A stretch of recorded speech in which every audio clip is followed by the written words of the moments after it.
Fanny missglückt der Finalstart. Davos Klosters sind auch im Playoff-Finale. Das Spiel verliert Entscheidungsspiel im verliert den Rekordkulisse nicht. Fanny scheitert dramatisch.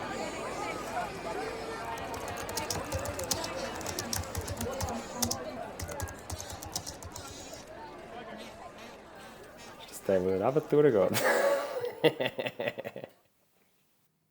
Vorstellen, was das für Emotionen auslöst. Dort, wo der Fabio nachher mit dem Ball läuft, habe ich gedacht, jetzt ist es vorbei. Also jetzt haben wir es geschafft. Ja, ich würde sagen, sauber auf die Backhand geleitet und nachher ins Aussennetz, oder? Das kann man mal machen, nicht? Ja, eben. Wenn die reingegangen wäre, dann wäre es 7-5 gewesen und die Messe wäre gelesen gewesen. Nachher kein Druck mehr, 0,0. Wenn es einfach ein paar Sekunden gewesen. Wenn du dort ein bisschen Druck machst, dann kommen wir gar nicht mehr richtig in die Zone rein. Ja, also wenn man die Bilder sieht, ist schon bitter, dass wir dort nachher den Sieg nicht heimgebracht haben. Und, ja, vielleicht hätte es so müssen sein. Und damit sichert sich auch der Platz in den Aufstiegsplayoff.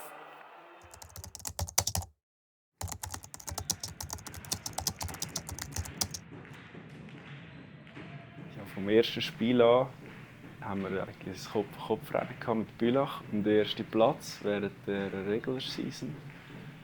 Ja, es war immer haarscharf, immer ähnlich viele Punkte. Ja, eigentlich bis zum 20. Spiel, wo wir dann die Direktbegegnung hatten, auswärts gegen Bülach. Jetzt warten wir mal wieder auf den Tim, ne? Immer Sport. Klassiker. Nicht Neues. Nein, wirklich nicht Neues. Das meinst du, gewinnen wir mit Bülach? Ich glaube schon. Aber das Lied, das läuft, oder? So crazy und der Happy filmt die Kinder durchschieben. Okay. Immer wenn wir da sind, geht es um relativ viel, auch heute. Ich denke, mega coole Ausgangslage, oder? Jetzt ganz ehrlich, zu verlieren haben wir relativ wenig. Wir haben jetzt sogar überhaupt nichts. Es ist jetzt nicht so, dass wir noch abrutschen auf den dritten Platz, oder? Das haben wir safe. Gleichzeitig können wir natürlich extrem viel gewinnen, indem wir halt heute die 3 Punkte holen und dann auch dementsprechend auf dem ersten Tabellentreppchen nach dieser Runde sind.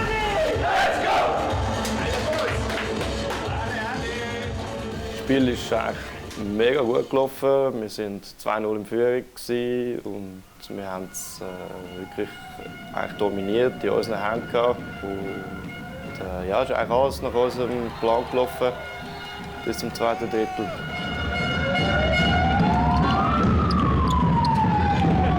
Der erste Backhand, Volley.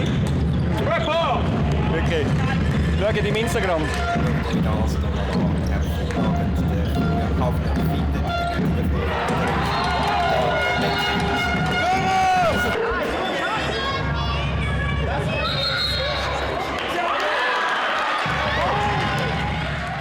Wir haben sogar noch einen Penalty gegeben. Der hat den souverän rausgeholt.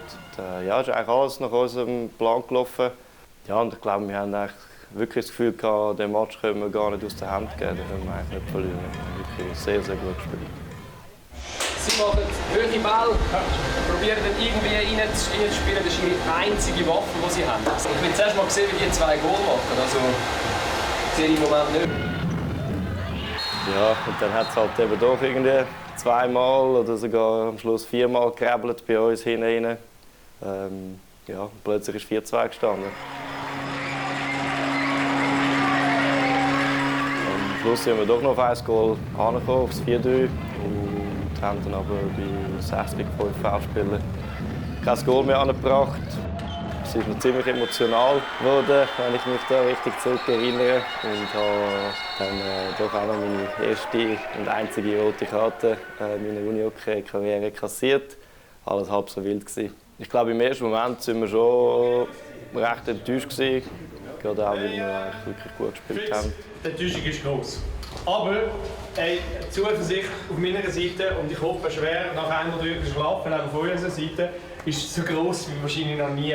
Zumindest der Trainer, ich weiss nicht, wie es für die Spieler ist, der wird sich wirklich so sagen, ja, es ist schon geil, dass wir gewonnen haben, aber fuck, wirklich fuck. Weil die Siege sind besser als wir, viel besser, oder? Und das muss uns mega Selbstvertrauen geben. auf dem bauen wir auf, die nächste Zeit das Level halten, oder? Und immer sukzessiv noch ein bisschen verbessern, dann sind wir schlicht und einfach über die Strecke, über die Länge nicht schlagbar. Ein Spiel können wir verlieren, der Rest wird nicht passieren, oder? Für mich als Präsi hat das absolut keine Rolle gespielt, ob wir jetzt Erster oder Zweiter geworden sind nach dieser Meisterschaft. Vielleicht hat es die Spieler ein bisschen gefuchst oder so, aber aus Vereinssicht muss man sagen, ist das mit Abstand die erfolgreichste Saison gewesen. Ja, gerade das Viertelfinalspiel gegen Basel war ein riesiger Kracher. Ich weiss noch, ich bin mit dem Spielergar mitgegangen und haben dann draussen gewartet, bis der Fangar gekommen ist. Und es ist wirklich so ein Fanaufmarsch gekommen, wie man es kennt von den Ultras. Und nachher auch in der Halle drin, ein riesen Lärm, durchgesungen, 60 Minuten plus noch 30 Minuten nach dem Match. Es ist perfekt losgegangen mit dem 1-0. Nöldi drückt sie, glaube ich, rein.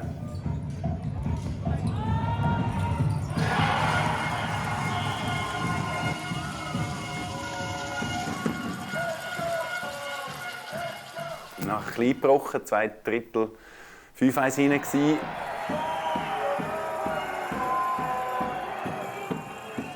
Wo wir dann nachher im letzten Drittel noch mal alles gegeben haben. Man hat gemerkt, die Leidenschaft, die haben alles reingeworfen. 2-5. Oh, sehr gut. Oh, da ist das Goal. Da ist lange sind der Goal. Für Fanny. Jesus. Und dann Penalty 3-5. Das war auch vom Spielverlauf her natürlich riesig. Ja, das war natürlich unglaublich, vor dieser Kulisse zu spielen. Ich glaube, bei Pfani haben wir doch schon einige Spiele mit vielen Fans erlebt. Aber ich glaube, das Auswärtsspiel dort in Basel war schon noch mal eine andere Liga. Und ja, es war eigentlich unbeschreiblich, was man dort gefühlt hat. Und es ist einfach ein mega Privileg und das schätzen wir als Mannschaft hoch und feiern es einfach mega. Ich glaube, nach dem Spiel war es schon bitter, weil dass wir das Gefühl hatten, dass wir sie auch hätten können schlagen. Aber schlussendlich ja, hat der Klassenunterschied hat man dann schon gemerkt. Und sie haben dann auch, ich würde sagen, verdient gewonnen. Ja, ich glaube, die Pfani ein bisschen näher kennen, wissen, dass wir immer aufräumen nach dem Spiel, relativ lang daheim. Und jetzt da auswärts gehört das halt auch dazu. Dass der Krieg nicht können lassen, dass er da halt auch nicht putzen musste. Yeah, we have to say I'm impressed with how Pfannenstiel played and they never gave up and it was a fun game to play. Also wir sind Zweiter geworden in dieser Qualifikation mit der Einstellung in die Playoffs. Wir müssen jedes Spiel gewinnen, weil es Best of Three-Serie, da kann es relativ schnell in die andere Richtung gehen. Nachher wirklich einfach Spiel für Spiel nehmen, auch von Rückschlägen nicht abbringen lassen. Und am Schluss muss einfach das Ziel sein, Serie für Serie die 2 Spiele gewinnen und dann schauen wir, wie weit es geht.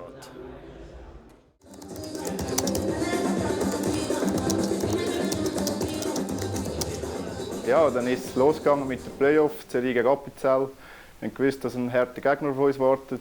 Gemäss Positionierung in der Tabelle sind wir klar Favorit gewesen. Viele von euch haben bereits Playoffs gespielt, oder? Ich glaube tatsächlich alle. Und mir ist es extrem wichtig, dass ihr halt wieder ein bisschen in Erinnerung rufen. Es ist etwas komplett anderes. Also es heisst, alle Teams machen nochmal einen hohen Schritt rauf, oder? Und ich glaube, da müssen wir wirklich so etwas von ready sein, wir müssen wirklich ein fucking Feuerwerk zünden, oder? Weil sie werden ganz klar ein paar Schritte machen, oder? Und das können wir auch, ohne Problem. Aber wir dürfen nicht mit dem Mindset angehen, dass wir genau das gleiche Spiel gegen Appenzell wie das in Appenzell raus oder das, wo wir daheim ein Einspiel haben, oder? Aber let's go!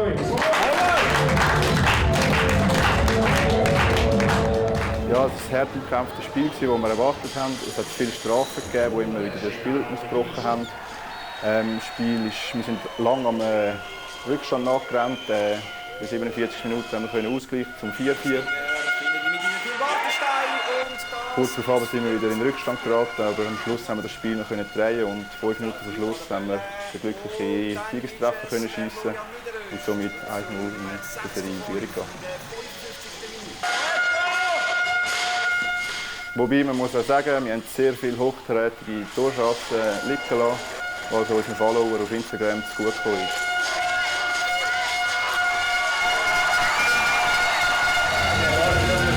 Es war ein Knurz. Ja, aber easy.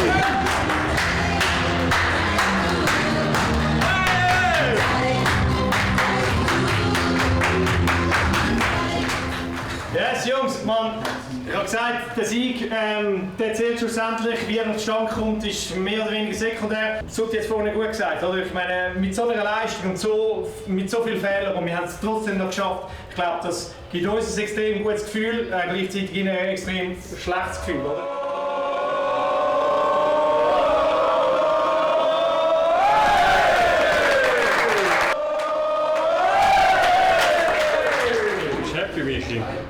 Ja, gewonnen. Gewonnen ist gewonnen. Win is a win. Wieso warst du am Woche? Weil er schon in ungestüm in den Zweikampf geht. Ja, gut. Jedes Mal. Aber er checkt es nicht. Er checkt es. Er checkt Der Wurni als hinterster Mann, 10 Sekunden vor Schluss zum Dribbeln. Ja, normal. Wenn du weißt, wie es geht, dann ist es easy. Ja, cool. Oder? Nachher den Feldplatz spielen.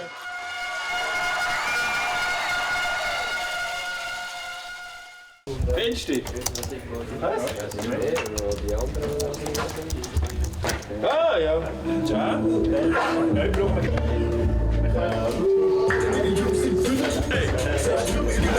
so kritisch halt, das ist natürlich nicht schön.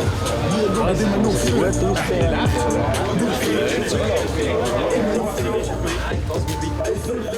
Der hohe Sieg und dann holen wir eben, wie das letzte Mal ein paar Mal falsch gesagt, nicht die 3 Punkte, sondern die scheiß Serie, oder? Oh! Keine Kameras, keine Kameras. Ich muss aus der Box. Jetzt bewusst das mal raus. Ja, das ist gut. Ich spiele 2 gegen Appenzell. Ich glaube, dort haben wir die defensive Schritte draufgelegt. Das war auch der Grundstein für den Erfolg. Wir haben kein Gegengoal bekommen. Zwar hat er geschossen, 2 Drittel lang, ich weiss. Und nachher im 3. Drittel haben wir das Spiel zumachen.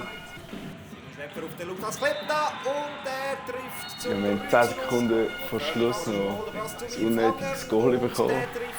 Dann hat mir den Shutout versagt, hat mich mega angekackt. Ja, so ein Shutout in den Playoffs wäre cool. Freitag haben wir verdient, eben wirklich morgen frei, Montag auch frei, Dienstag auch frei. Ja, also Wir sind 3, oder? 3 Tage. 3 Tage frei.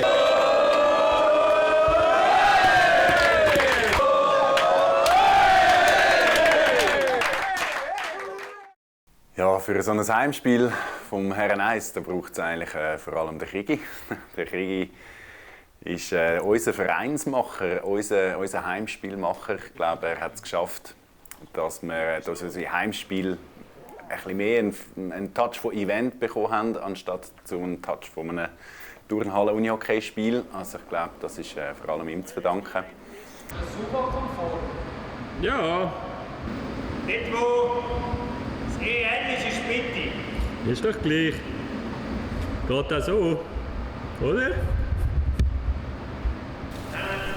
Ich glaube, es gibt keinen wie der Maurer, der so unglaubliche Heimspiele organisiert. Auch, dann stellt er natürlich auch Troll-Ups auf mit unseren Sponsoren und den Spielern drauf. Die Autogrammkarten, wo die Kids riesen Freude daran haben und die er da auch perfekt ordnet und schön anlegt.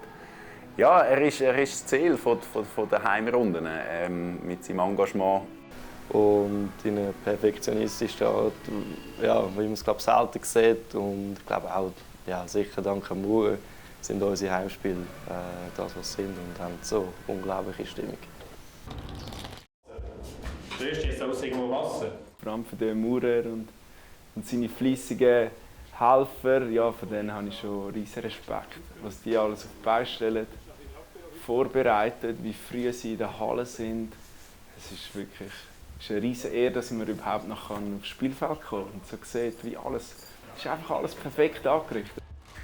Ja, es geht einmal meistens am Freitagabend los, wo er aus dem Lagerraum von uns alle Sachen auftransportiert, die ganze Cafeteria aufbaut, die Würste gehören in den Kühlschrank, alle Fläschchen müssen natürlich oben an den Kühlschrank perfekt so stehen, damit man genau weiss, in welchem Kühlschrank ist welches Getränk. Wenn der Muri die Finger im Spiel hat, dann hat jedes Wienerli, jedes Snickers, jedes Mineralfläschchen hat einfach seinen Platz, was er immer hat über die ganze Saison. Das ist eigentlich etwas sehr Schönes. Er ist so ein Geber und muss wenig nehmen. Das ist auch schön. Eigentlich.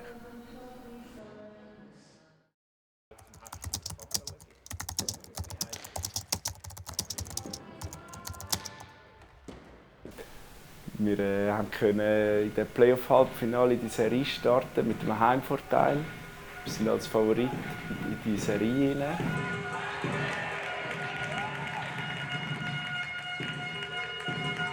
Es war nachher ein mega enges Spiel geworden. Es war 2:2 nach dem ersten Drittel. Wieder ohne zu schauen, der Florian Hafner, und der trifft zum 2:2 in der 14. Minute. Und haben dann im zweiten Drittel zuerst in Führung gehen und sie haben dann ausgeglichen kurz vor Drittelsende. Nach dieser torlosen Verlängerung sind wir nachher ins Penaltyschiessen. Ja, es war mega ausgeglichen, bis zum dritten Schütz eigentlich. Dann ist der vierte angelaufen, ich weiss noch. Ich war dran und da ist mir wirklich so knapp an den Arm ran und noch so rein. Das hat mich da so aufgeregt. Ich weiss noch, wie das gestern gewesen wäre. Ja, das ist halt Penaltyschiessen. Manchmal hast du sie, manchmal nicht. Manchmal tückst manchmal, ja. Ja, da haben wir leider verloren. Wir haben nachher verschossen nach dem Goal. Und eigentlich so nach dem ersten Spiel sind wir schon mit dem Rücken zur Wand gestanden. Das ist, ja, schon ein tough.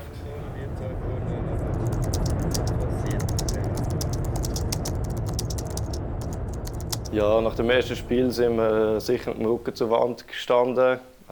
Auch für mich persönlich hätte es das letzte Spiel für Pfani sein.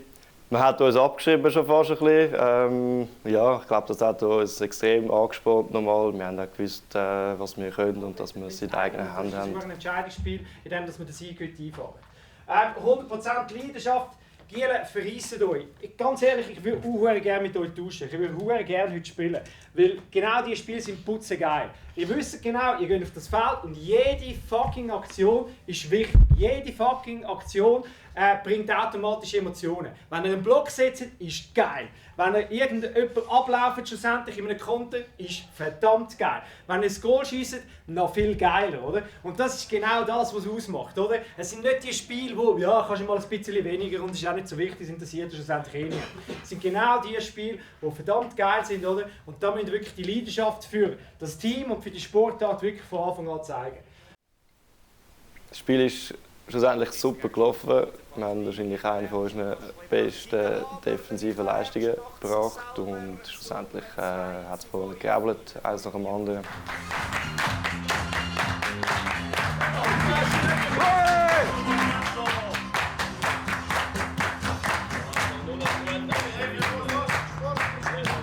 Grandios. Aber jetzt gilt es, den zweiten zu holen. Absolut überzogen. Mit dem Einsatz, mit dieser Leidenschaft von heute, werden wir das morgen auch bewerkstelligen.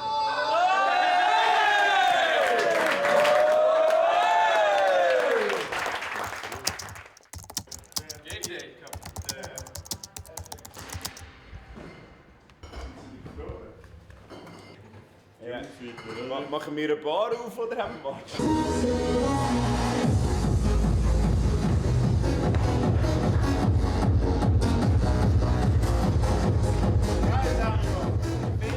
Der Anfang war verdammt hart. Den ersten Teil haben wir geschafft, haben den Huren Hase rausgehauen, gestern den Huren Sieg geholt. Und jetzt, Jungs, sind wir vor dem Huren Finale. Und jetzt bin ich felsenfest davon überzeugt, wir haben komplettes Vertrauen in uns selber und wir wollen den Sieg um jeden fucking Preis. Wir wollen 1000-mal mehr als jeder nehmen.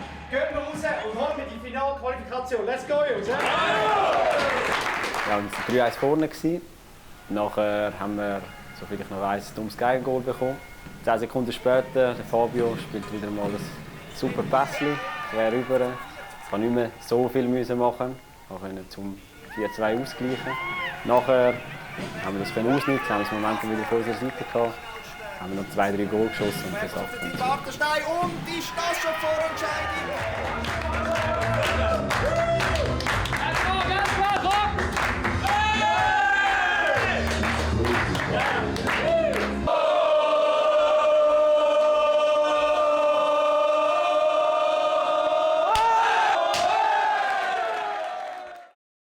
Mittlerweile sind wir auch neben unseren Fans und den geilen Spielen, die wir zeigen, auch in der Unihockey Schweiz relativ bekannt. Das liegt sicher daran, dass wir mit dem Hefi einen ausgesprochen talentierten Instagram-Manager haben.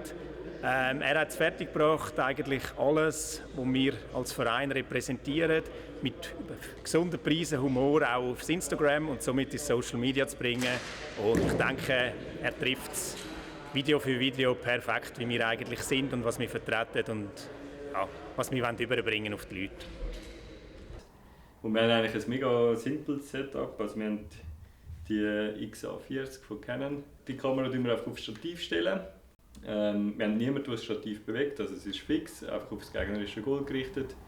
Und dann tun wir das Querformatbild halt nachher aufs Hochformat zuschneiden. Und jetzt habe ich das Goal rausgeschnitten. Genau. Und nachher tue ich eigentlich mal reinzoomen. Etwa so viel, dass es gut ist. Also ist jetzt bei mir 5-facher Zoom. Und dann gehe ich mal schauen, wo ist der Bölle. Also der Bölle ist da. Und dann kann man da so Keyframes setzen. Also und jetzt gehe ich eigentlich wirklich Schritt für Schritt mit dem Bölle mit. So. Nachher so. Und wenn du es jetzt von vorne abspielen lässt, dann läuft die Kamera eigentlich schön flüssig mit dem Bölle mit. 487'000 Konten erreicht. Die letzten 30 Tage. Was würde ich für einen Tipp geben? Grundsätzlich würde ich wie schauen, dass du eigentlich nur Sachen postest, die du selber auch liken würdest. Oder ich probiere das zumindest so zu machen bei Pfanny. Nachher probiere ich wie auf Trends einzugehen. Also wenn es irgendwie Videos gibt, die schon abgehen oder viele Klicks generieren und man kann es aufs Unihockey adaptieren, dann probieren wir das. Dann, was auch recht wichtig ist, finde ich, und sind so grundsätzlich, dass man Titelbilder wählt, wo man das Gefühl hat, hey, da passiert gerade etwas mega Krasses, also, oder irgendwie, wo Lust machen, zum Sachen anklicken.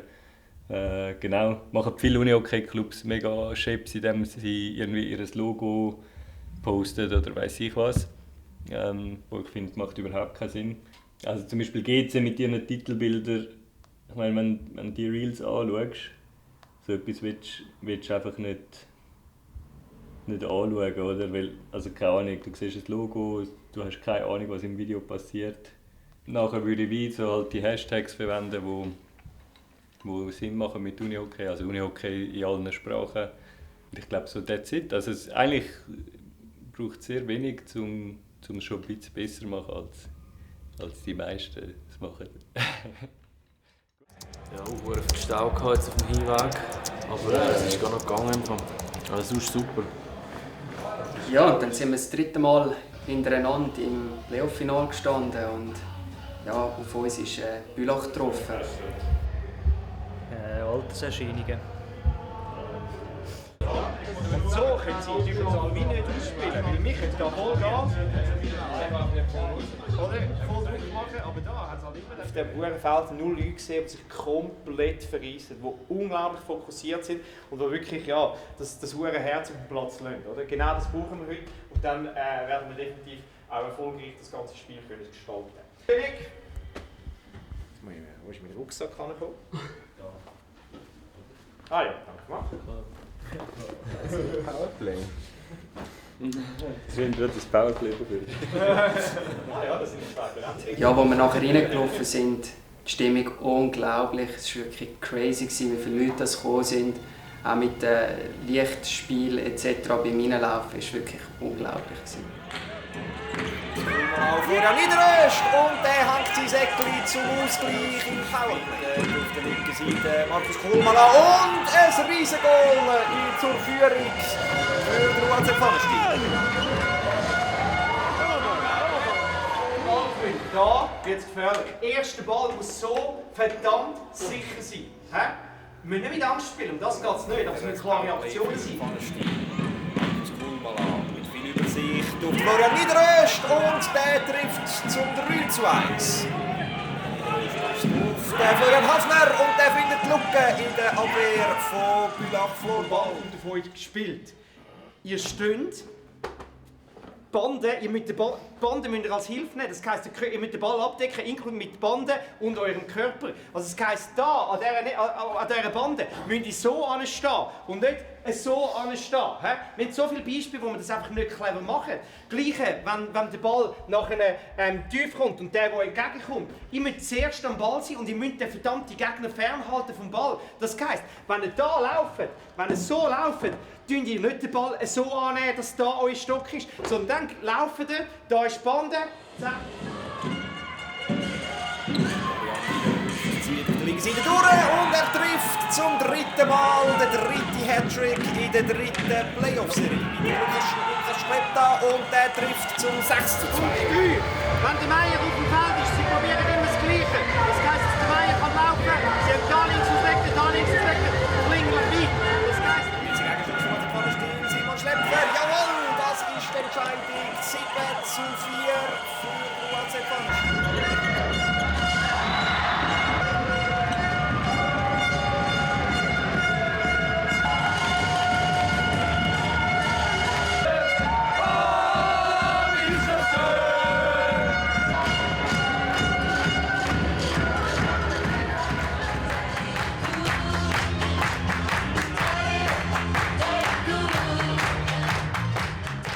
Das Negative, Jungs, ey, wirklich, ich kann Gott froh sein, dass wir gewonnen haben. Ich würde glaube durchgehen, weil so dumm, wirklich so dumm, könnte wirklich fast noch mir sein und das nervt mich hart. Ich habe das Gefühl, ich gebe euch mega viel Vertrauen, die spielen. Ich reisse euch nie den Grind ab, ihr dürft den Fehler machen. Aber Gottverdammt, es kann nicht sein, wenn die Fehler aus reiner Dummheit passieren. Oder? Und heute hätten wir uns hart, wirklich hart können um den Sieg bringen. Einfach nur durch scheiß Entscheidungen. Das hat nichts damit zu tun mit Nervosität oder weiss ich, der gucken was. Oder? Wenn das passiert, nehme ich euch in den Arm, alles easy. Und da fühle ich mich verarscht, da fühlen wahrscheinlich auch ganz, ganz viele da verarscht. Und ganz ehrlich, das können wir uns nicht noch einmal leisten. Und ja, das ist ja ein bisschen schwierig im Moment, gerade mit Auswechslungen. Ganz ehrlich, es hat diverse Leute gegeben, die ich heute im letzten Drittel wirklich einfach von mir aus auf die Tribüne geschickt hätte, nach 2, 3 Situationen. Das heisst da wirklich dumme Entscheidungen. Eben, der Röst hat es gestern gut gesagt, nicht gestern, heute, nach dem Spiel so Key Moments, oder, wo man einfach wirklich, sorry, die sind so, da rein, Mann, das sind so intelligente Menschen, wirklich, ich bin ja wirklich ganz, ganz unten anzusiedeln, oder? Aber ich check nicht, wie die teilweise irgendwelche Sachen machen, oder? Und das mag mich wirklich mega. Und auch irgendwie so Situationen in der Mitte, oder? Wo wir eigentlich alles unter Kontrolle haben, aber wenn da irgendwie einer nachher irgendwas Foul nimmt, geil, oder? Nachher haben sie wieder, Gottverdammt, wie viele Freistöße haben die irgendwie einen Meter vor unserem Tor, oder? Und da müssen wir wirklich an der Nase nehmen, ja, mein Genutzfall ist hergerissen, es wird Konsequenz haben, wenn es noch bei gewissen Leuten noch einmal passiert. Positiv zum Schluss. Geil, Jungs! Wir haben den verdammten Sieg. Ist mir extrem wichtig, wirklich. Ich habe nur gesagt, es ist so geil, wenn man so reinstarten kann. Ich glaube, Ihnen tut es weh. Sie werden sich extrem Gedanken machen, vor allem eben über die Momente, wo wir so geil gespielt haben, wo schlicht nur einfach keinen Bock haben. Das ist ein Moment, wo jeder anschaut, wo irgendwie 500 Leute in einer Halle stehen, die anschauen. Und der Trainer erwähnt so von der ganzen Mannschaft einzelne Fehler. Es gibt ja schon noch mal einen Push für die restlichen Spiele, aber es ist gerade so an der Grenze, so gibt es einen Push oder zerbrichst du dran, aber so ein bisschen in der Art von dieser Mannschaft und vom Coach kann man es aufnehmen, dass man schon einen Schritt weiterkommt und dann nochmal motivierter reingeht in die nächste Trainings.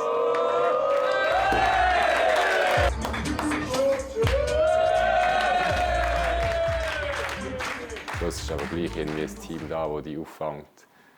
Du läufst nicht am Abend raus und hast schlechte Laune, sondern du läufst raus, bist vielleicht immer noch ein bisschen schlecht gelaunt, aber du hast irgendwie 10, 15 Nassen, die dir nochmal so ein bisschen Motivation mitgeben, dass du auch bereit bist für den nächsten Tag. Also die Stimmung im Herrlich.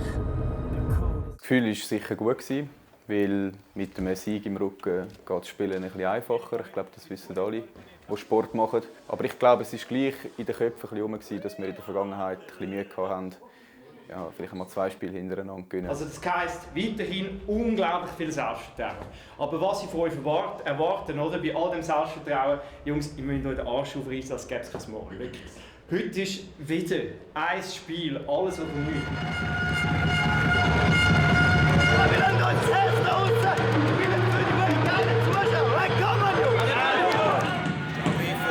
Der Ball ist drin, Tim Bartenstein bringt den UAZ Pfannenstiel stark nach Maß. Mitte findet hinter Fabian Scheuner und dann steht in der Mitte der Florian Niederöst, Goal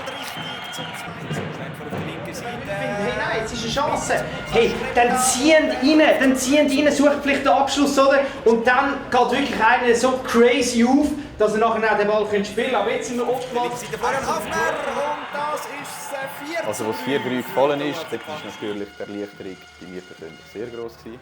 Weil schlussendlich haben wir wieder gesehen, okay, kommst 3 Goal über, aber wir können auch wieder ein Goal schiessen.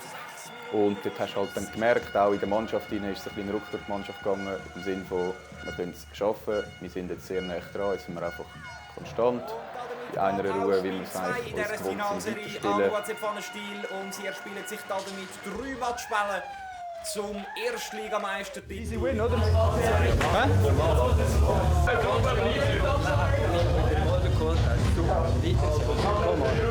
We talked about the breaking stick yesterday, or how can you recall?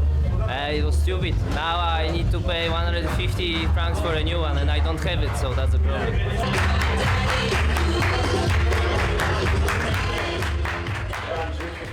Ich so einfach, ich kann draussen chillen, oder? Und ich kann dumm reinrufen. Aber ein bisschen mehr Cleverness in gewissen Situationen, oder? Ich glaube, dort können wir noch ein bisschen aufschalten, oder? Nehmt es mir nicht böse, wenn ich euch das sage. Jungs, ich kann euch so gerne, ich kann mir das gar nicht vorstellen. Aber irgendwann muss ich halt auch mal, und dann sprudelt es vielleicht auch aus mir raus, oder?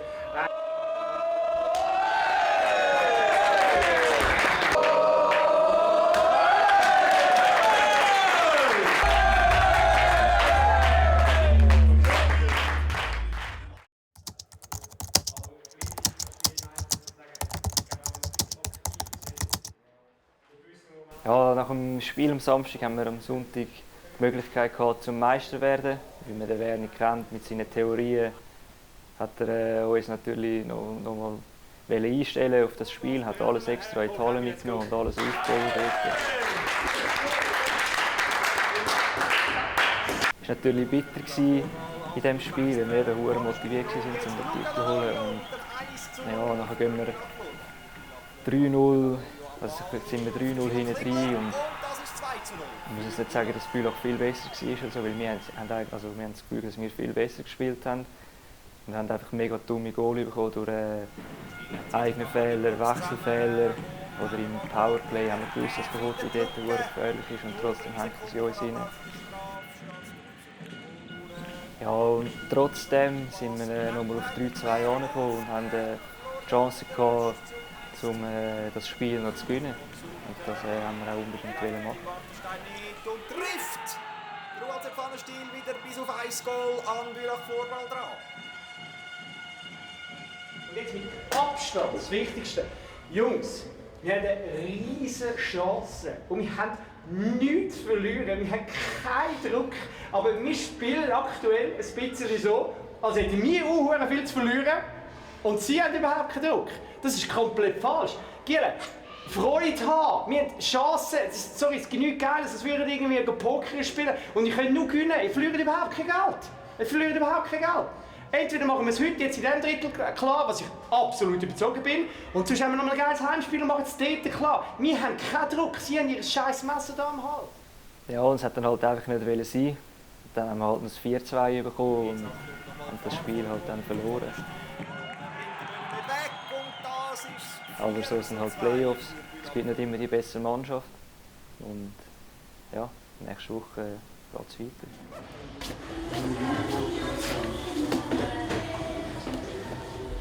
Ja, das ist der Goal. Als eigene Team als Goal der Westplayer, sonst gibst du zu, dass ihnen der den Arsch gerettet hat. Ja. Da close wieder back in der Homehalle, oder? Ja. Wir sind funny, sind wir ehrlich, wer jetzt denkt, dass wir es irgendwann einmal ohne ein bisschen einen Umweg schaffen, das wäre nicht mir gewesen. Jetzt wirklich, jetzt haben wir ein riesen Heimspiel vor der Brust, oder? Und gleichzeitig können wir definitiv auch sagen, so schlecht haben wir nicht gespielt heute. Hey Jungs, das Team hat es gesagt, Eistraining, Freitagabend, können wir. Du hast vorher gesagt, am 2 Tag 4 ist noch geil.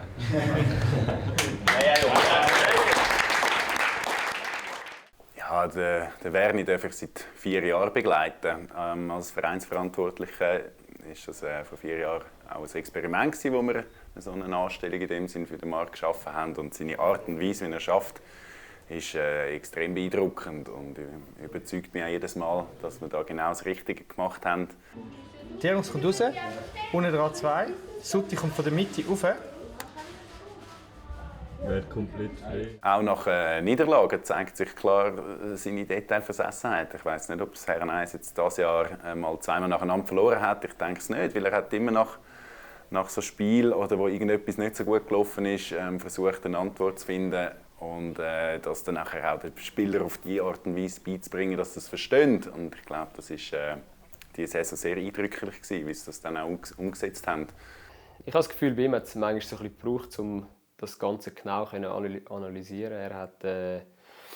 Er hat viel sich auch Zeit genommen oder Meinungen, die er sich gerade nach dem Match gebildet hat, dann irgendwie ein Spiel in Ruhe nochmal schauen und dann kommen schon nochmal ein bisschen andere Schlüsse raus. Das hat er immer sehr darauf geachtet, dass er das auch wirklich macht und dann nicht irgendwie gerade nach dem Spiel etwas erzählt, was dann vielleicht gar nicht unbedingt gestimmt hat. Also da hat er schon sehr genau gearbeitet auch. Und was mich immer sehr beeindruckt hat, ist halt, wie viel er investiert halt einfach auch in die Analysen, in die Videostunden, die er investiert hat immer. Und wir haben da natürlich viel Theorie auch immer gehabt. Ja, das hat uns sicher auch sehr viel geholfen. Der Abgewinkel, gell? Hast du noch ein paar Inputs, oder was? Nein, ich will eine Steuererklärung machen. Steuererklärung? Ja, und dann ist es endlich losgegangen. Es hat Tonnen Fans in dieser Halle drin, riesige Stimmung, sau laut gewesen, hast nichts gehört von seinem Einschiessen.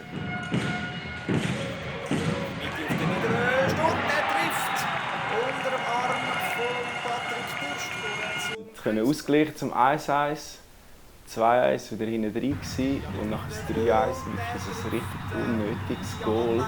So von der hinteren Grundlinie hat es irgendwie reingemurzt. Haben wir das 3-2 noch geschossen, Anschlusstreffer, mega wichtig gewesen. Es ist nicht ganz so gelaufen, wie wir es uns vorgestellt haben zum Anfang. Jungs, ja, ich glaube, es fühlt sich wie Powerplay an, oder? Das ist halt auch jetzt der Fakt, sie wirklich mauern hinten dran alles zu, was sie irgendwie zu mauern.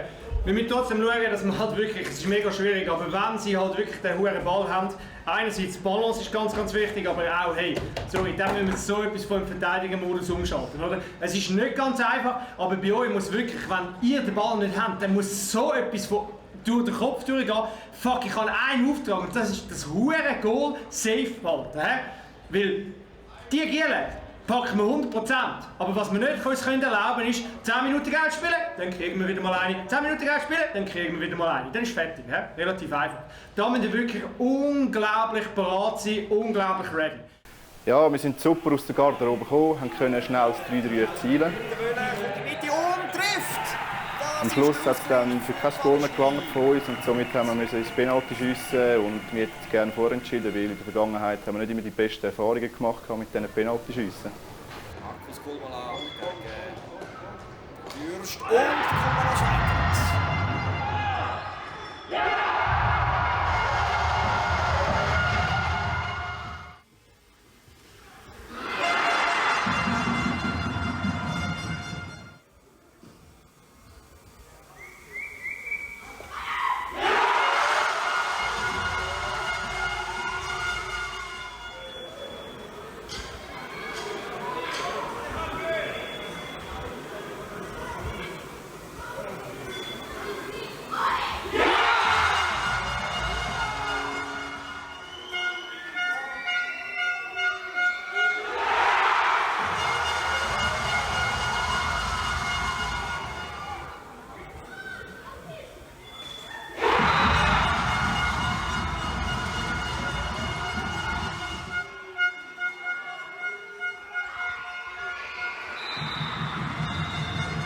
Marco Hurni mit der grossen Chance, den Rudolf zu erlösen. Nach 2 erfolglosen Teilnahmen am Finale in den letzten Jahren. Jetzt die grosse Möglichkeit. Oder ist es der Patrick Dürst? Hurni trifft! Und das ist der Meistertitel für den UHC Pfannenstiel und natürlich die Qualifikation für die Aufstiegsplayoffs in die Nazi B.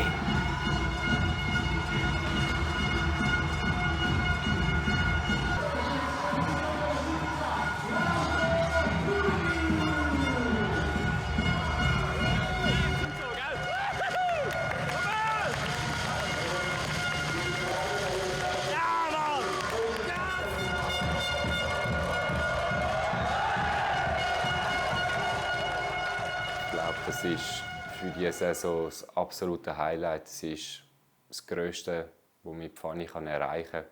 Es ist so die Emotion, die Spannung, alles, was abfällt in dem Moment, wo der Hurni den Penalty versenkt.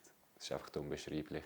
Es sind 500, 600 Leute und es explodiert. Es ist heute noch fast noch feuchte Augen, wenn ich daran denke. Es ist einfach geil.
Bin ich da wirklich heulend vor euch gewesen, und da hat mir wirklich das Herz gebrochen. Und irgendwie kann ich es jetzt noch nicht so wirklich glauben, aber irgendwie das, was ich gesagt habe, hey, von dem werden wir definitiv noch irgendwie in 40 Jahren in der Hülsli, wenn es die Hülsli dann noch gibt, oder? Obwohl, wahrscheinlich hat sie dann, der Tim hat sie dann übernommen, wahrscheinlich. Tim wird der Nachfolger. Genau. Das sind dann 4 Türchen nicht mehr 12. Was ich sagen und so. Also ich meine, ich bin noch nicht so lange dabei, ich habe noch nicht so viel gewonnen. Für mich ist es nicht so selbstverständlich. Aber ich glaube, was das Team ausmacht, es ist jeder Einzelspieler. Ich kann jetzt den Tour nicht jemandem geben und stellvertretend für das ganze Team, inklusive denen, die sonst alles machen, würde ich ihn gerne euch zwei geben, weil ihr seid die das Team irgendwie zusammenhalten. Und das ist einfach geil, es ist so ein geiles Gefühl am Mittwoch, weißt du, kann nicht, wenn ich ins Training komme, jedes Gesicht sehen. Oder jetzt? Also ich meine, so etwas erlebst du halt einfach nicht, wenn du Tennis spielst.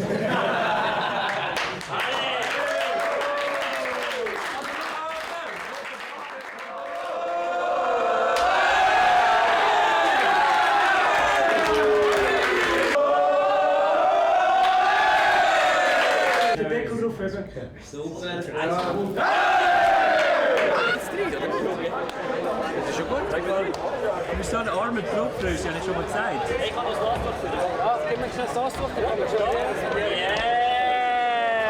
Yes! Wirklich, jetzt bist du wirklich einig. Jetzt bist du einig Meister geworden, jetzt gehen wir in den Ausgang. Ja, ich kann wirklich nicht überfahren. Hey Alpi, wie krass tut er? Ja, ich hatte... Game was really great. I've never seen so good floorball, and there was one player, number 91. I've never seen so fast left winger, and yeah, it's high quality floorball, and it was great to see. Ja, also wir bleiben noch bis am 5 Uhr am Morgen wach. Was? Ja, fix gehen wir auf Zürich. Aber wir gehen nicht vor dem 7. Uhr heim, haben wir gesagt. Regionalmeister Ost, Herren Grossfeld 1.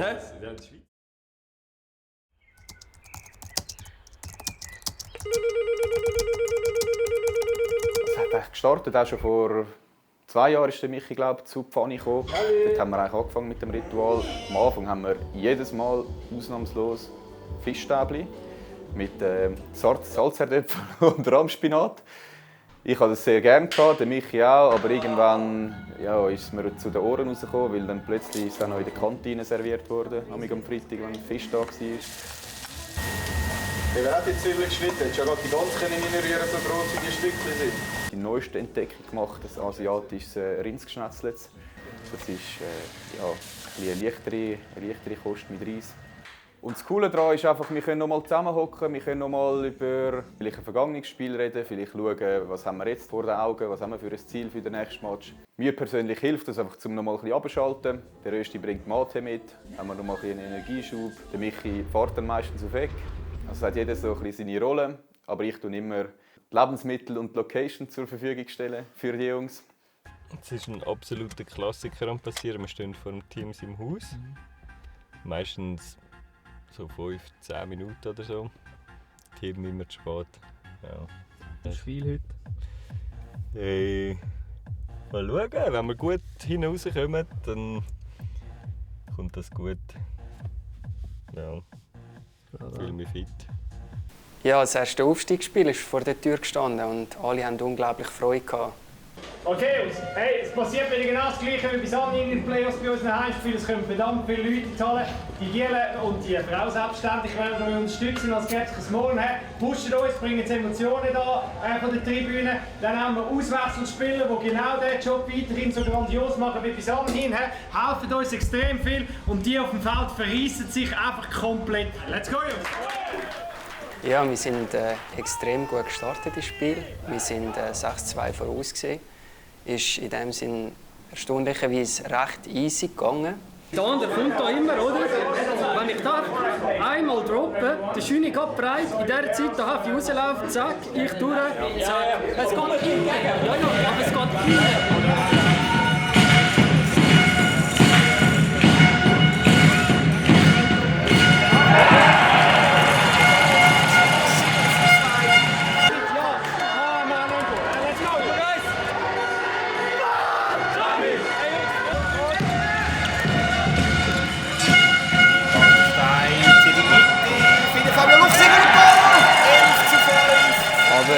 Ja, sie haben dann vor allem im Schlussdrittel noch 1-2 Goal machen, aber wir haben dann genau gewusst, so einfach wird es nicht mehr sein für die nächsten Spiele.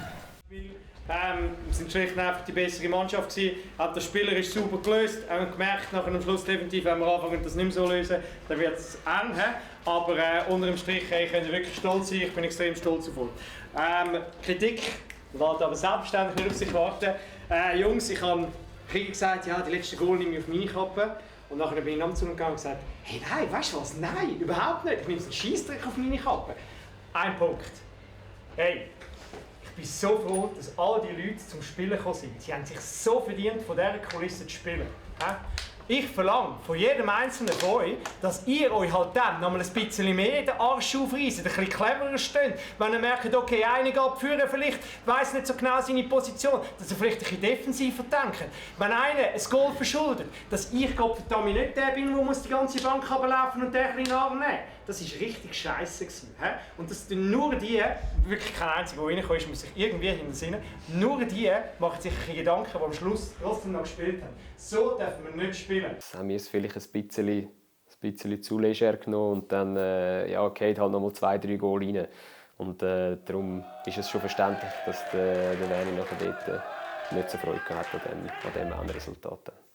Ja, im Uni-OK-Forum sind wir dann noch dumm angemacht worden, dass wir gescheiter uns auf die Aufstiegsspiele konzentrieren sollten, wie zum Beispiel der 1. April-Scherz mit der Stockaktion. Aber es hat sich auch schlussendlich gleich herausgestellt, dass wir uns auf beides konzentrieren können. Ja, das Aufräumen nach dem Heimspiel gehört halt auch dazu. Nicht jeder macht es mega gerne. Aber einmal sind wir schneller, einmal sind wir langsamer. Ja.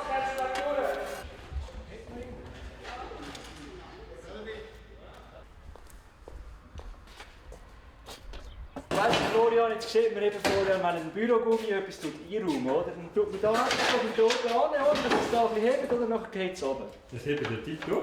Dann gerade der zweite, das ist auch ein Bürogummi, das sieht man.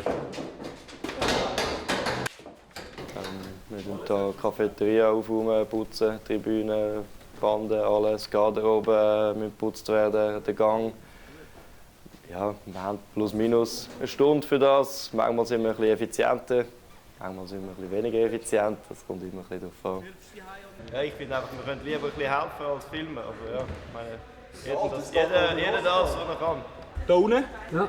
Siehst du es? Du schiebst es einfach hinterher, dass man es nicht mehr sieht. Siehst du es? Ja, jetzt sieht man so putze ich eigentlich auch die Hause. Putzen.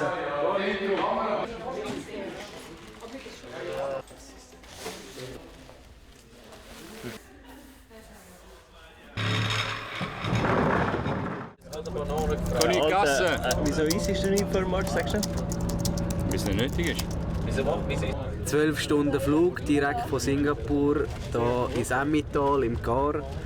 Darum habe ich eigentlich kein Bedenken, dass es das letzte Auswärtsspiel der Saison wird sein. Es wird definitiv ein sehr enges Spiel werden, vor allem ein kampfbetontes, weil Equiwil wird darauf aus sein, nach dem letzten Spiel, wo definitiv nicht alles so gelaufen ist, wie sie wollen, eine relativ starke Reaktion zeigen. Und sie wissen, wenn sie heute nochmal verlieren, dann wird es sehr schwer, ihren ACB-Platz zu verteidigen. Von dem her stelle ich mich schon darauf ein, dass wir alles aus uns rausholen müssen, um in diesem Spiel eine Chance zu haben und als Sieger vom Feld zu gehen.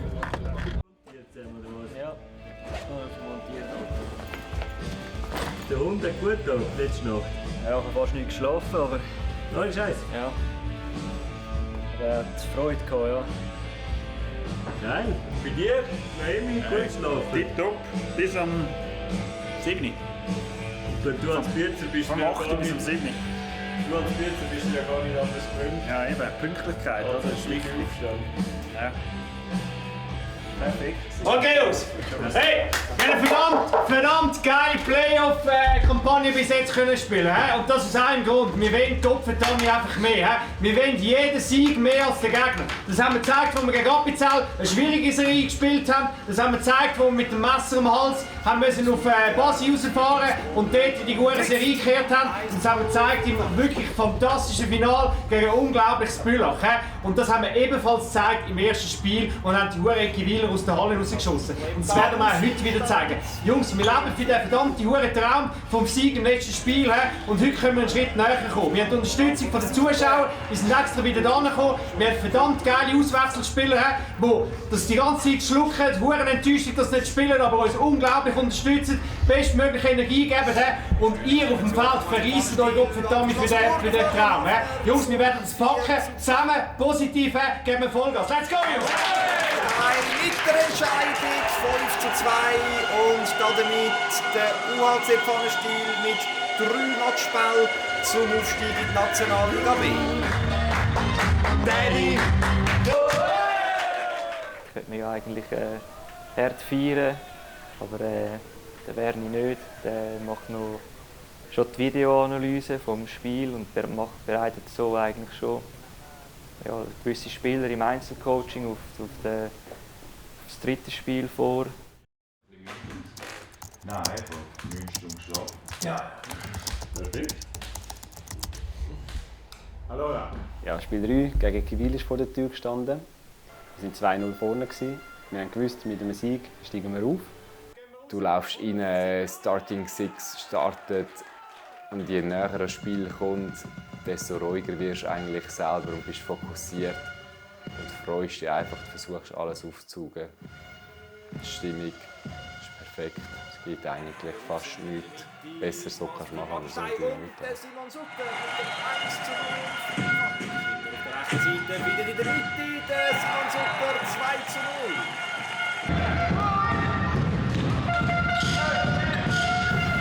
Wir waren 3-1 vorne in diesem Spiel und es ist alles nach Plan gelaufen. Wir haben sehr solid gespielt, gerade auch defensiv. Wir haben einen dummen Ausrutscher, das 3-2 bekommen.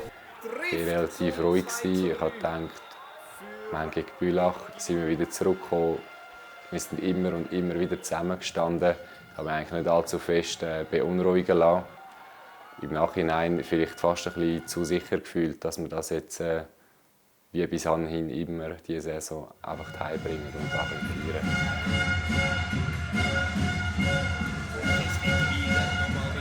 Angriff Schlüchter trifft nach einem wunderschönen Zuspiel quer durch die Mitte zum 3:3. Ja, ich persönlich habe dann in der Verlängerung noch den Aufstieg eigentlich auf dem Stock gehabt. Also leider knapp neben das Goal gesetzt. Nach 10 Minuten sind wir ins Penalty schiessen. Sehr echt dran, wir sind viel dran. Das muss uns sehr viel Selbstvertrauen geben. Sie haben es wirklich gerade noch irgendwie haben sie zusammengebracht. Und wir haben 3 Matchbälle. Einen vergamed, kein Problem, wir haben immer 2. Und zweimal haben wir uns das nicht nehmen, bin ich fest überzogen. Von dem her, Jungs, ich weiss, es ist hart, aber morgen ein neuer Tag, aufstehen. Freudiges Training gehen, dann am Mittwoch schauen wir die Sachen gut an, bereiten uns wunderbar vor aufs nächste Wochenende. Und yes, das ist funny, ganz ehrlich. Ein bisschen Drama braucht es, sonst wäre es nicht funny. Kopf hoch, Jungs!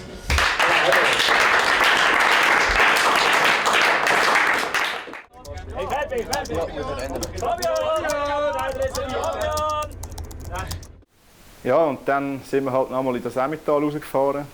Aber die Stimmung war gut, wir haben gewusst, was wir können. Voller Vorfreude und jeder war voll fokussiert. Darum sind die Pässe nicht mehr so gekommen, wie es anders ist. Ich habe vorher gegessen, muss ich jetzt nicht mitnehmen. 2 Liter Cola. Blutstrift. Also 2 Liter Cola. Frag mich, Cola. was richtig ist. Ja, ist wirklich Schuhe. Das ist der last Game of the Season. Gut. Geiles Einschiessen, Jungs, ihr seid so fokussiert. Jetzt gilt es wirklich einfach Einsatz für Einsatz zeigen, wir sind die Besseren. Wir sind absolut die Besseren. Zeigt die Überzeugung, glaubt komplett an euch und dann rocken wir das Uhrenfeld, wie es Justice die ganze Zeit in unsere Garderobe macht. Hauen wir alles raus, was wir haben und holen den verdammten Sieg. Let's go, Jungs!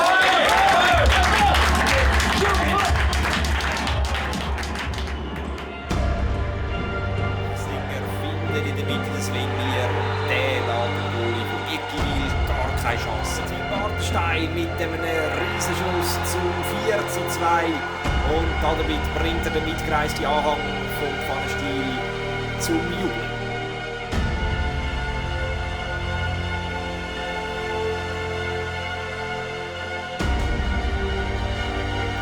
Luchsinger findet in der Mitte den Simon Sutter und mit der Backhand zum 5:3. Jetzt die große Frage, langt das schon? Das Gefühl war natürlich da, dass wir das locker heimbringen. Nach dem 6:3, dass wir dort, ich glaube, wenn du so ein bisschen Gesichter geschaut hast und alle das Gefühl hatten, hey, das ist jetzt wirklich gewesen, das lange. Und dann, einmal mehr, Sony-mässig haben wir das ein bisschen dramatisch müssen machen. Und dann sind die 2 Goal noch gekommen. Und wenn man die Bilder anschaut, vielleicht schon auch ein bisschen unglücklich, aber sie haben es gut gemacht, präsent gewesen und dann dort die Goal auch machen. Und nachher ist natürlich schon eine gewisse Nervosität. Du bist auswärts, keine Bestimmung dort in dieser Halle rein und dann kann natürlich alles passieren.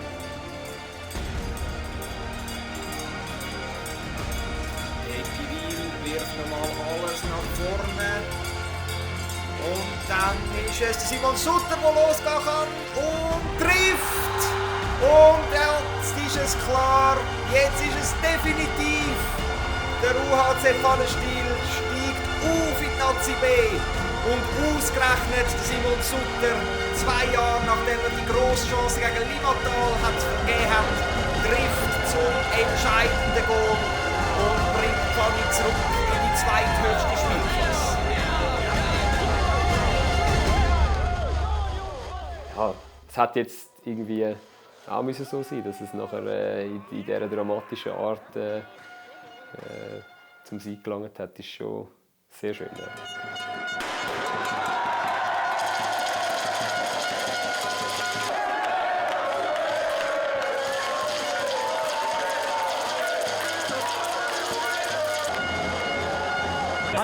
Hast du das schon gesagt? Aber Montag, 3-mal in der Woche Training, Nazi B, jetzt geht es Vollgas. Ich habe echt den Ball.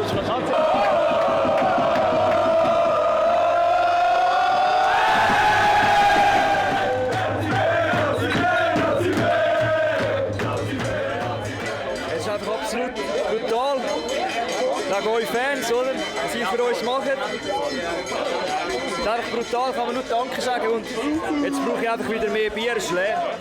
Hättest du das gedacht, dass du jetzt Ende Jahr noch aufsteigst? Hätte ich nicht gedacht, aber es ist ein verdammt geiles Gefühl.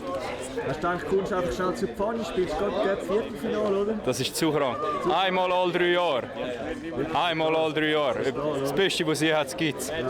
Ja, wir sind natürlich sehr froh, dass du zu uns kommst. Es war die beste Entscheidung, die ich bis jetzt in meinem Unihockey-Leben getroffen habe.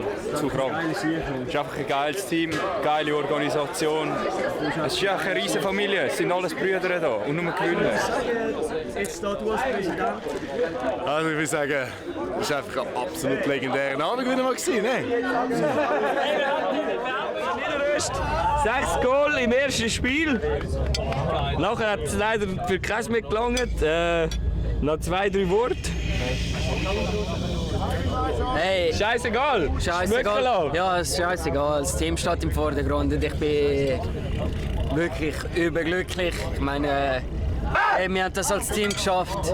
Egal wie viele Punkte man macht als Einzelspieler, das hat weniger Wert. Ich meine, wir sind eine Familie, wir gehen, jeder geht für jeden und ich glaube schlussendlich, egal ob man auf dem Feld steht oder effektiv irgendwie klatschen tut, weil man auf der Ersatzbank ist. Ich glaube, wir sind wirklich eine Familie und das macht es aus und darum haben wir heute auch gewonnen. Ich glaube, es ist für alle der Lohn für die harte Arbeit, auch für das Commitment für den Verein, dass ich meinen Teil dazu beitragen konnte, erfüllt mich mit Stolz und auch, dass wir mit dem Verein jetzt nächstes Jahr wieder in der Nazi B spielen, das ist sehr geil. Ja. Emotional ist der Meistertitel gegen Bülach mit dem Derby, 4-mal über 600 Leute in der Halle. Für mich persönlich höher einzuwerten als jetzt der Aufstieg, der vielleicht sportlich bedeutender ist, aber emotional für den Verein, für das Team ist einfach der Meistertitel alles. Ja, logischerweise Fazit fantastisch. Ja, ich glaube, wir sind in die Saison reingestartet und es hat eigentlich wirklich nur etwas gegeben, wenn es nur vielleicht ein bisschen unausgesprochen geblieben ist. Aber es war klar gewesen, nach 2 Finalniederlagen, einmal unglaublich knapp daran gescheitert, ist es echt klar gewesen, dass es auch für viele so ein bisschen das letzte Ziel ist, das man irgendwie erreichen will. Und man hätte an diesem Druck vielleicht zerbrechen, aber irgendwie hat es nochmal so ein zusätzliche Energie freigesetzt, weil wir einfach wirklich gewusst haben, hey, wir wollen den Finalsieg und wir wollen den Aufstieg unbedingt, wirklich unbedingt, weil das ist einfach so bei jedem so ein Tolken im Reinheft gewesen. Und ja, dementsprechend ist es irgendwie, weil es halt wirklich über die 3 mit Corona, eigentlich 4 Jahre, wo man eigentlich für etwas geschafft hat, so lang gegangen ist es auch umso emotionaler gewesen, weil ja, wenn es wahrscheinlich im ersten Mal geklappt hätte, dort gegen Limi bereits, wäre es wahrscheinlich nie so emotional gewesen wie jetzt, weil halt wirklich einfach die Reise und auch so ein bisschen, ja, auch immer wieder eins mit den Deckel kriegen im Finale, das hat schon mega Spuren hinterlassen bei all denen, die eigentlich immer dabei waren. Und ja, schlussendlich hat es einfach gezeigt, dass vielleicht teilweise genau die Sachen braucht, damit man so richtig geil zusammenwächst und dann der Erfolg umso süßer ist. Alles nur Gewinnen.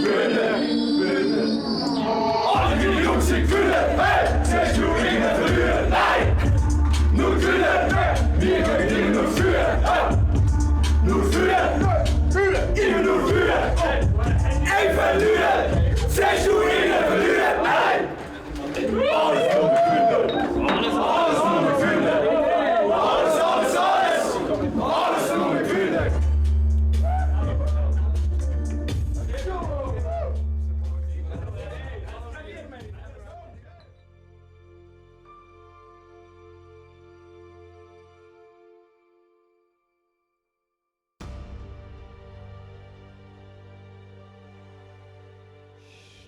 Das Wichtigste vom Abend, 10. Goal.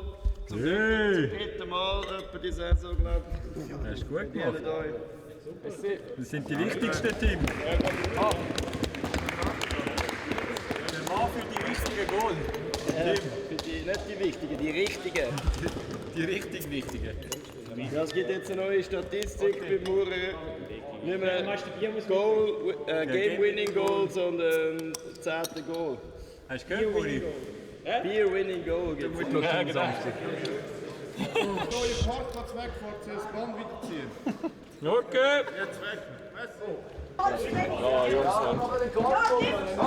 Aber das ist jetzt etwas, was nicht kommt im Ding. Zu der Pegel-Polizei. Schau mal, siehst du jetzt mal? Ja. Am Berni, unserem Trainer, ist das, oder? Das ist das Taktikbüchlein. Das ist seine Bibel! Das ist einfach leer. Einfach leer, Mann. Der andere, er macht gar nichts. Er macht wirklich nichts. Schau.